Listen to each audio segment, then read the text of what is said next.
Hey everyone, before we dive in, if you're loving these stories of sweet revenge and family redemption, hit that subscribe button and ring the bell so you never miss an upload. I never thought the fattest paycheck of my career would come from the exact law firm my family had bragged about for 3 straight generations. Then again, my life took a lot of turns I never saw coming. My name is Elena Harper, and this is how I transformed my family's biggest letdown into their priciest wake-up call. I can still picture the exact second my dad's disappointment stopped being casual and turned into a full-on verdict.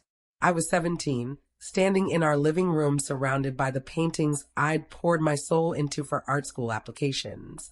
Each one represented hundreds of hours, every dream I had brushed onto canvas with oil and acrylic. What on earth is all this? Dad's voice sliced through the quiet like a gavel. He was still holding his leather briefcase, staring at my work the same way he looked at losing arguments in court. My portfolio, I answered, trying to keep my voice from shaking. For the art schools we talked about. He set the briefcase down like he had all the time in the world. No, Elena. We talked about law school. About you carrying on the tradition. Harper and Partners won't run itself when I'm gone. I pointed to the portrait I'd done of our neighbor, Mrs. Jenkins, the one that had just won the statewide competition.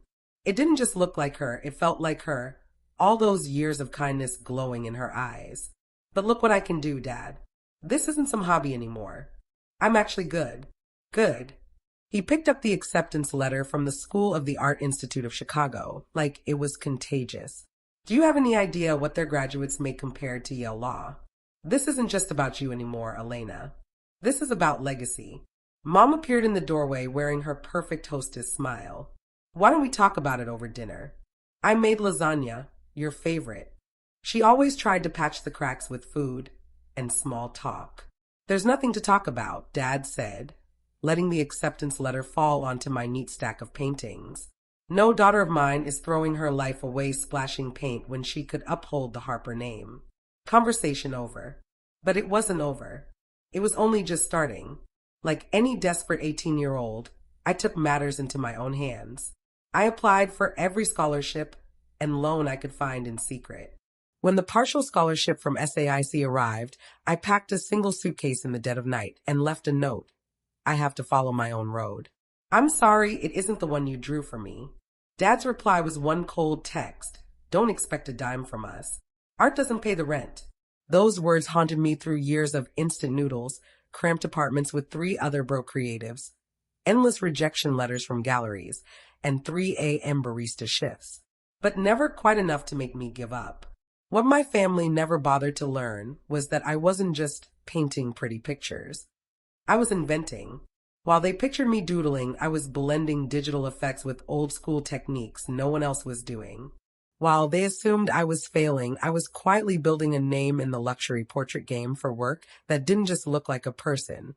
It felt like their soul. My big break hit 3 years after graduation when a Silicon Valley billionaire paid me to paint his wife. I built augmented reality layers into the canvas that shifted depending on the light. The art world lost its mind.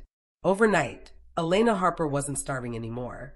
My prices skyrocketed. The waiting list got ridiculous, but I kept it quiet from my family, signing everything under Mom's maiden name, Carter. Alex Carter became the mysterious genius behind portraits that told secrets, portraits that cost more than most people's houses. I bought a killer loft in downtown Chicago, but every Christmas card they sent still came back, returned to sender. They'd drawn the line. So had I. Then one random Tuesday, everything flipped. Subject, Commission Inquiry, Harper and Partners' 50th anniversary. Dear Ms. Carter, we're celebrating 50 years of excellence this fall and would love to commission a centerpiece portrait for our main boardroom showcasing 3 generations of Harper leadership. Your distinctive style feels perfect for honoring our tradition of groundbreaking legal work. Warm regards, Charles Benton, Anniversary Committee Chair. I stared at the screen until my eyes watered, then grinned like a villain in a movie. My dad's firm. My grandfather's legacy. They had no clue they were emailing the same kid they swore would end up broke. I accepted on the spot and quoted my absolute top rate, $500,000. They wrote back in 20 minutes. Done. No haggling. The next email had reference photos attached, including a brand new one of Dad. More silver in his hair, but those eyes were still pure steel. I rolled out my biggest canvas ever and got to work. This wasn't just a portrait. This was my symphony. Every stroke carried a message, not only about Harper and Partners, but about the daughter they'd thrown away. I pictured the big reveal. The second they'd realize Alex Carter was really Elena Harper, the moment Dad's champagne glass would freeze mid-sip, just like I planned to hide in one of the secret layers. But first I had to paint something impossible to ignore. I worked for months, pouring every trick I'd invented into it. On the surface, 3 generations of Harper men looking powerful and perfect. Under special lights only I controlled? Whole different story. Subtle scenes from the firm's past. Victories, scandals, and my real signature repeated in microscopic script, Elena Harper. My phone blew up the whole time. Mom, Dad. Even my brother James, the golden child who'd gone straight to law school like a good boy. Straight to voicemail, every call. 1 week before the unveiling, I got another email from Charles Benton. Press is coming. Every big client is invited. Can't wait to see it in person. I sent back a teasing photo that showed just enough to impress, but hid all the good stuff. See you at the ceremony, I wrote. I'll be presenting it myself. 7 days until I walked back into Harper and Partners, not as the runaway failure, but as Alex Carter, the artist they just dropped $500,000 on. I smiled thinking about all those family dinners where they bragged about James and pretended I didn't exist, all the Christmas gifts returned unopened, all the times Dad said, art won't pay the bills. I looked around my gorgeous loft, at the commission waitlist worth millions, at the painting that was about to make them choke on every word. Sometimes revenge isn't tearing someone down. Sometimes it's building something so bright they have no choice but to squint and finally see you. The week leading up to the unveiling tested every ounce of chill I had. I flew into Chicago 3 days early to oversee installation myself. As my rideshare passed the shiny tower of Harper and Partners, memories hit hard, not all of them warm and fuzzy. The driver pulled up to the service entrance. I checked my reflection. Sleek dark hair now in a chic bob. Tailored black suit instead of the paint-stained overalls they remembered. Alex Carter looked nothing like the rebellious teenager they'd kicked to the curb. Charles Benton greeted me like corporate royalty. Ms. Carter, honored you're here in person. I always supervise my big pieces myself, I said, watching the crew handle the crated painting like it was made of glass. The lighting has to be perfect or the special features won't work. Special features? His eyebrows shot up. You'll see tomorrow, I smiled. Is Mr. Harper available? I'd like his input on placement. Richard's in court, but his son James is heading everything up. My stomach flipped. James, my perfect big brother who'd ghosted me the day I left for art school. That works, I said, cool as ice. Footsteps behind me. That same confident stride. Miss Carter? James Harper. I turned. He looked exactly like Dad now. Same jaw, same expensive suit. Zero recognition in his eyes as he shook my hand. Call me Alex, I said, searching his face for any spark. Nothing. 10 years and a fake last name beat any mask. I've seen your work, he said. Seriously impressive. Though I'll admit art isn't my strong suit. Really? I couldn't resist. No tortured artist sibling to school you on the basics? He tensed. I had a sister who messed around with it for a while, but she picked a different life. How sad, I said, turning back to the crew. Family backing can make or break an artist. They started uncrating the painting, still shrouded. James tried to sneak a peek. Full reveal is part of the show, I said sweetly. Even the crew doesn't see it until the lights are perfect. He frowned. Dad's gonna want final approval. Your father already signed off on the concept sketches, I cut in smoothly. The contract's crystal clear about the unveiling. Unless my reputation's suddenly an issue. No, of course not, he backtracked fast. Dad's just particular. I've heard. The next 48 hours were a ballet of close calls. Every time I heard Dad's voice booming down the hall, I vanished into a side room. Then the day before the event, Mom showed up. I smelled her perfume before I saw her. Same Chanel she'd worn forever. "You must be Miss Carter." She beamed that perfect junior league smile. Hair flawless, pearls glowing. "I'm Charlotte Harper." She looked like time had hit pause. Same smile she wore the night I left, saying absolutely nothing while Dad crushed me. "Mrs. Harper," I nodded, avoiding her eyes. "Just finishing the lighting." She glanced at the covered canvas. "Any chance of a sneak peek?" Richard secretly thrilled, though he'd die before admitting it. "Tomorrow," I said. "Has to be perfect." She stepped closer, voice soft. "You know, I had a daughter who wanted to be an artist. Sometimes I wonder whatever happened to her." My pulse hammered. "Ever try looking her up?" "Your father wouldn't allow it," she sighed. "But I still hope one day I'll walk into a gallery and see her name." I almost broke right there. Almost said, "Mom, I'm standing 2 feet away." I made it. Instead, I swallowed it down. "Maybe she's closer than you think." I grabbed my bag. "Sorry, meeting with the lighting techs." That night in my hotel, I stared at 10 years of missed calls and unopened emails. One text could warn them, cushion the blow.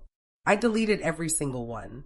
Morning of the unveiling, sky clear, city sparkling. I got there early, triple-checked everything. The painting was flawless. 3 generations on the surface, a whole autobiography underneath. The guest list read like Chicago's legal power list. Press everywhere. Front row, Mom, James and his wife, a stranger to me. Dad looking proud and clueless. Charles Benton took the podium. "Ladies and gentlemen, welcome to the unveiling of our 50th anniversary portrait by the extraordinary Alex Carter." I stood off stage, remote in my sweaty hand. One click to drop the veil. One more to change the lights and blow the roof off. Charles beamed. "And now, the artist herself, Alexandra Carter." Spotlight hit me. I walked up calm as anything. Every eye in the room locked on. Dad sat front row wearing the same politely bored face he used to give my high school art shows. "Thank you, Charles," I started, voice steady. "Art can show the truth we hide under the everyday mask. Layers under layers." I clicked the first button. Lights dimmed, soft glow on the draped canvas. I called the technique revelation lighting. Different wavelengths showed different truths. Mom leaned forward. James checked email. Dad kept his courtroom smile.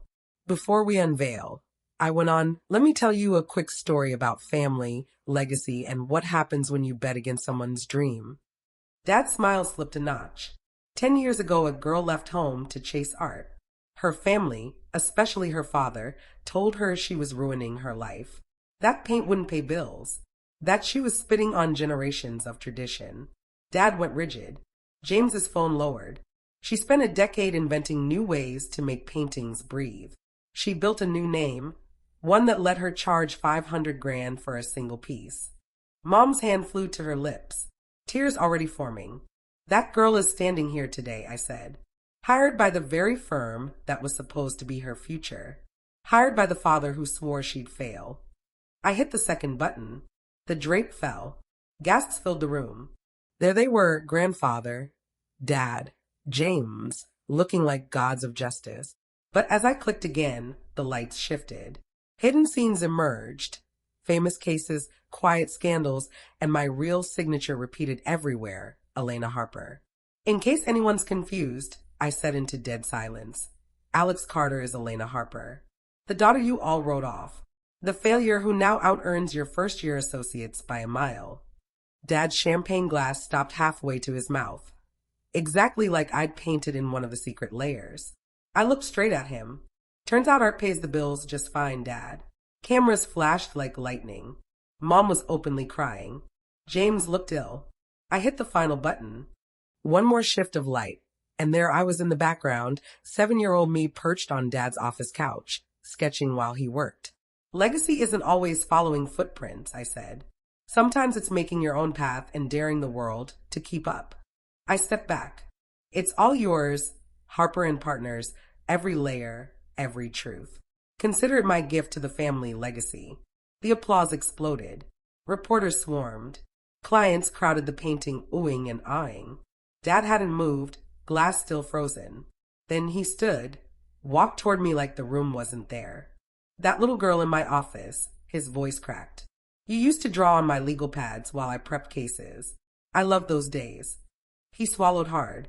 I was wrong, Elena. About everything. The painting, it's a miracle. That was the idea. He reached out, hesitated, then pulled me into the tightest, most awkward dad hug ever. I'm sorry, he whispered. I'm so damn sorry. Over his shoulder, I saw Mom sobbing, James hovering like he didn't know what to do with his hands. I pulled back. Maybe we talk about it over dinner? I know a spot. The owner owes me a portrait. We'll get the best table. Dad let out a watery laugh. I'd love that. All of us. I looked at them, really looked. Mom's hopeful eyes, James's sheepish shrug. Dad finally seeing me. Yeah, I said. All of us. We've got 10 years to catch up on. Then I grinned. Oh, and Dad, bring your checkbook. My wait list is 2 years long, but I might bump family to the top for the right price.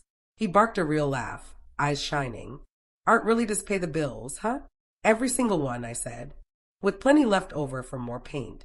Later that night, we sat around a candlelit table, first time in 10 years. Mom wouldn't let go of my hand.